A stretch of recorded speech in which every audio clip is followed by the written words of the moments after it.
SIRനെതിരെ ഓടിപ്പിടച്ച് supreme കോടതിയിൽ പോയ കാഴ്ച നമ്മളൊക്കെ കണ്ടു.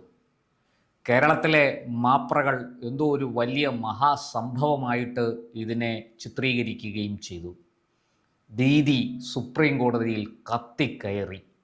സുപ്രീം കോടതിക്ക് തീ പിടിച്ച് ജഡ്ജിമാരൊക്കെ അവിടെ നിന്ന് ഇറങ്ങി ഓടി എന്ന മട്ടിലാണ് കേരളത്തിലെ മാധ്യമങ്ങൾ ഇത് റിപ്പോർട്ട് ചെയ്തത്. ആദ്യമായി ഇന്ത്യയിലെ ഒരു മുഖ്യമന്ത്രി കറുത്ത ഗൗണിട്ട് സുപ്രീം കോടതിയിൽ വാദിക്കാൻ ഹാജരായിരിക്കുന്നു. ഇങ്ങനെയൊക്കെയാണ് പൊടിപ്പും തൊങ്ങലും വെച്ച് വാർത്ത പോയത്. നമുക്കറിയാം, സ്പെഷ്യൽ ഇൻറ്റൻസീവ് റിവിഷൻ എന്ന വോട്ടർ പട്ടിക ശുദ്ധീകരണ പ്രക്രിയയോട് തുടക്കം തൊട്ട് മുഖം തിരിച്ച ഒരു മുഖ്യമന്ത്രിയാണ് മമതാ ബാനർജി.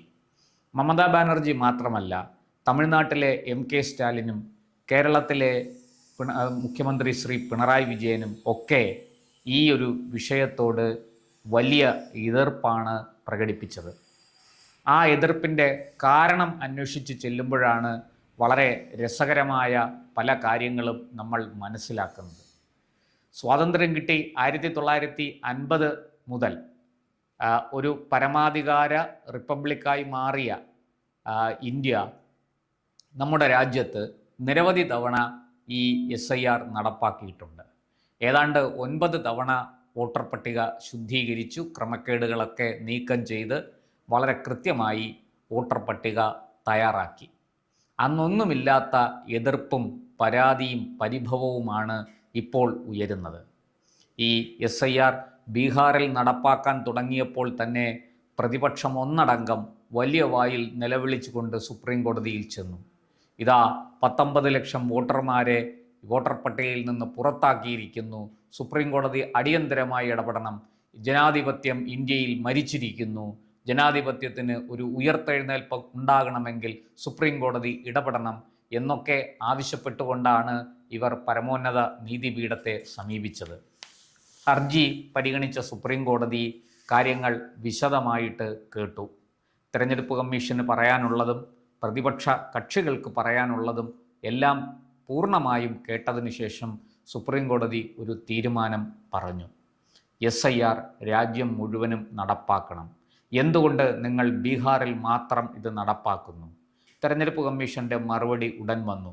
ഇത് രാജ്യം മുഴുവനും നടപ്പാക്കാൻ പോവുകയാണ്.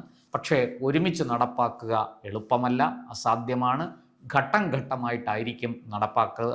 അതിൻ്റെ വിശദാംശങ്ങൾ പിന്നാലെ സമർപ്പിക്കാം എന്നാണ് അന്ന് തെരഞ്ഞെടുപ്പ് കമ്മീഷൻ സുപ്രീം കോടതിയിൽ പറഞ്ഞത്.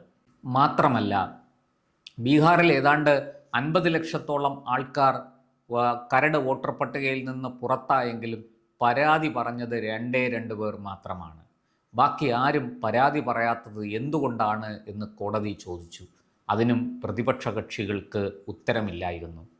ഒടുവിൽ ആ ഹർജി തീർപ്പാക്കി SIRുമായിട്ട് മുന്നോട്ട് പോകാൻ പരമോന്നത നീതിപീഠം തെരഞ്ഞെടുപ്പ് കമ്മീഷന് അനുമതി നൽകി.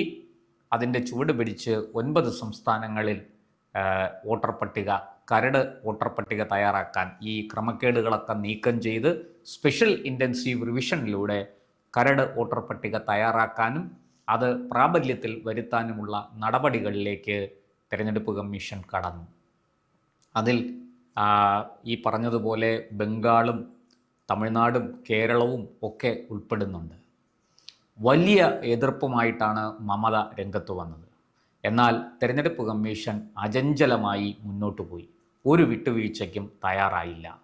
പല രീതിയിൽ SIR അട്ടിമറിക്കാനും തടസ്സപ്പെടുത്താനും മമതയും അവരുടെ സർക്കാരും ശ്രമിച്ചു എന്നുള്ളത് സത്യമാണ്.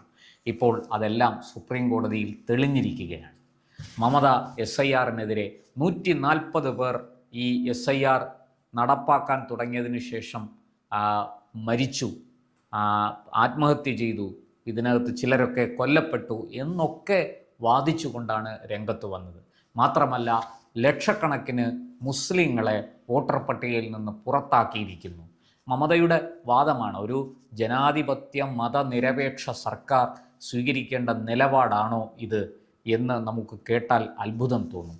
അത്തരത്തിൽ ഈ വളരെ ഏകപക്ഷീയമായിട്ട്, വളരെ പക്ഷപാതപരമായിട്ട് വാക്കുകൾ ഉദ്ധരിച്ചുകൊണ്ടാണ് മമത രംഗത്ത് വന്നത്. എന്നാൽ തെരഞ്ഞെടുപ്പ് കമ്മീഷൻ, ഞാൻ നേരത്തെ പറഞ്ഞതുപോലെ, ഒരു വിട്ടുവീഴ്ചയുമില്ലാതെ മുന്നോട്ട് പോയി. ഒരിടത്തും അവർ കോംപ്രമൈസ് ചെയ്തില്ല. ഈ തെരഞ്ഞെടുപ്പ് കമ്മീഷൻ്റെ പ്രവർത്തനങ്ങൾക്കായിട്ട്, SIRൻ്റെ പ്രവർത്തനങ്ങൾക്കായിട്ട് നിയോഗിച്ചിരിക്കുന്നത് ആ സംസ്ഥാനത്തെ ഉദ്യോഗസ്ഥരെയാണ്. ആ ഉദ്യോഗസ്ഥരെ പല സ്ഥലത്തും തൃണമൂൽ കോൺഗ്രസിൻ്റെ ഗുണ്ടകൾ ഭീഷണിപ്പെടുത്തുകയും ഭയപ്പെടുത്തുകയും മർദ്ദിക്കുകയും ചെയ്തു. ചിലരെയൊക്കെ കൊല്ലുമെന്ന് ഭീഷണിപ്പെടുത്തി. ഇതിനെക്കുറിച്ച് പരാതിപ്പെട്ടിട്ട് അവിടുത്തെ സർക്കാരിന് കീഴിൽ പ്രവർത്തിക്കുന്ന, ആഭ്യന്തര വകുപ്പിന് കീഴിൽ പ്രവർത്തിക്കുന്ന ബംഗാൾ പോലീസ് ഒരു നടപടിയും സ്വീകരിച്ചില്ല. ഇതൊക്കെ കൃത്യമായിട്ട് തെരഞ്ഞെടുപ്പ് കമ്മീഷൻ കോടതിയെ ബോധിപ്പിച്ചു. കോടതിയിലെത്തിയ മമത 2 മണിക്കൂർ കാത്തിരുന്നിട്ടാണ് 23 മിനിറ്റ് അവിടെ ഒരു മൈതാന പ്രസംഗം, കോടതിയിൽ തൻ്റെ വാദങ്ങൾ ഉദ്ധരിക്കുന്നതിന് പകരം മൈതാന പ്രസംഗം നടത്തുകയായിരുന്നു. കോടതി തന്നെ ഒരു വേള ചോദിച്ചു, നിങ്ങൾക്ക് പ്രമുഖനായ ഒരു വക്കീലുണ്ടല്ലോ, അദ്ദേഹം വാദിച്ചാൽ പോരെ, എന്തിനാണ് ഈ അനാവശ്യമായി സമയം കളയുന്നത് എന്നുപോലും കോടതിക്ക് ചോദിക്കേണ്ടി വന്നു. നമ്മൾ മനസ്സിലാക്കണം, പരമോന്നത നീതിപീഠത്തിൻ്റെ സമയം നഷ്ടപ്പെടുത്തിക്കൊണ്ട് മമത കളിച്ച പിറാട്ട് നാടകം എന്തിനു വേണ്ടിയിട്ടായിരുന്നു? ഇത് ബംഗ്ലാദേശിൽ നിന്ന് ഇന്ത്യയിലേക്ക് നുഴഞ്ഞു കയറിയ ബംഗ്ലാദേശികൾക്കും റോഹിംഗ്യകൾക്കും വോട്ടവകാശം നൽകാൻ വേണ്ടി കളിച്ച ഒരു നാടകമായിരുന്നു സുപ്രീം കോടതിയിൽ നടന്നത്. ഞാൻ ഒരല്പം പുറകിലേക്ക് നിങ്ങളുടെ ശ്രദ്ധ ക്ഷണിക്കുകയാണ്. 2005 മമത UPA സർക്കാരിൻ്റെ ഭാഗമാണ്. അന്ന് പാർലമെൻറ്റിൽ മമത ഉന്നയിച്ച ഏറ്റവും വലിയ ആക്ഷേപം, അന്ന് CPM ആണ് അവിടെ ഭരിക്കുന്നത് എന്ന് നമ്മൾ ഓർക്കണം. 2006 അവിടെ തെരഞ്ഞെടുപ്പ് നടക്കാനിരിക്കെയാണ്. 2005 രാജ്യസഭയിലും ലോക്സഭയിലും ഈ വിഷയം വന്നു. അതായത് ബംഗ്ലാദേശിൽ വലിയ രീതിയിൽ, പശ്ചിമ ബംഗാളിൽ വലിയ രീതിയിൽ ബംഗ്ലാദേശികൾ നുഴഞ്ഞു കയറുന്നു. അതുപോലെ തന്നെ ഈ റോഹിംഗ്യകളും നുഴഞ്ഞു കയറുന്നു. ഇവർക്കെല്ലാം ഗവൺമെൻറ് വോട്ടവകാശം നൽകുകയാണ്, അവരെല്ലാം ഇന്ത്യൻ പൗരന്മാരാക്കി മാറ്റുകയാണ് എന്ന് പറഞ്ഞ് അന്ന് വലിയ ബഹളം വെച്ച മമത കയ്യിലിരുന്ന പേപ്പർ ഈ സ്പീക്കറുടെ നേർക്ക്, സഭാ അധ്യക്ഷൻ്റെ നേർക്ക് വലിച്ചെറിയുന്ന കാഴ്ചയും അന്ന് നമ്മൾ കണ്ടു. 2005 എന്ന് ഓർക്കണം. 20 വർഷം പിന്നിട്ടപ്പോൾ അതേ മമത തന്നെ ഈ നുഴഞ്ഞു കയറിയ ബംഗ്ലാദേശികൾക്കും റോഹിംഗ്യകൾക്കും വേണ്ടി സുപ്രീം കോടതിയിൽ പടവെട്ടാനെത്തിയ കാഴ്ചയാണ് നമ്മൾ കണ്ടത്. എന്താണ് ഇങ്ങനെ ഒരു മാറ്റത്തിന് കാരണം? 2011 അവിടെ അധികാരത്തിലെത്തിയ മമത, അതായത് CPMനെ തറ പറ്റിച്ച് CPMനെ ഒന്നും അല്ലാതാക്കി ബംഗാൾ പിടിച്ചെടുത്ത നീണ്ട 35 വർഷത്തെ ഭരണത്തിന് അറുതി വരുത്തി, മാർക്സിസ്റ്റ് ഭരണത്തിന് അവസാനം കുറിച്ച് അവിടെ അധികാരത്തിലെത്തിയ മമത ചെയ്ത പണി, അവിടെയുള്ള ഫാക്ടറികളും തൊഴിൽശാലകളും എല്ലാം പൂട്ടിക്കുകയായിരുന്നു. അനാവശ്യമായ കാരണങ്ങൾ പറഞ്ഞ് അവിടുത്തെ ഫാക്ടറികളും തൊഴിൽശാലകളും ഒക്കെ പൂട്ടിയതോടുകൂടി ജനം തെരുവിലായി. അവർ ജീവിക്കാൻ നിവൃത്തിയില്ലാതെ മറ്റ് സംസ്ഥാനങ്ങളിലേക്ക് തൊഴിലന്വേഷിച്ചു പോയി. ഈ ഒരു ഗ്യാപ്പിൽ, ഈ ഒരു വിടവിൽ ബംഗ്ലാദേശിൽ നിന്നും അതുപോലെ മ്യാൻമാറിൽ നിന്നും നുഴഞ്ഞു കയറിയ ബംഗ്ലാദേശികളെയും റോഹിംഗ്യകളെയും ബംഗാളിൽ കുടിയിരുത്തുകയായിരുന്നു മമത. അവർക്ക് വ്യാജ വോട്ടർ ID കാർഡുകൾ നൽകി, വ്യാജ ആധാർ കാർഡുകൾ നൽകി അവരെ വോട്ടവകാശമുള്ളവരാക്കി മാറ്റി. ഇന്ന് അവരുടെ പിന്തുണ കൊണ്ടാണ് മമത അവിടെ പിടിച്ചു നിൽക്കുന്നത്. വലിയ രീതിയിൽ മമതയ്ക്ക് അവിടെ തിരിച്ചടിയുണ്ട്. ഭരണവിരുദ്ധ വികാരം വളരെ ശക്തമാണ് താനും.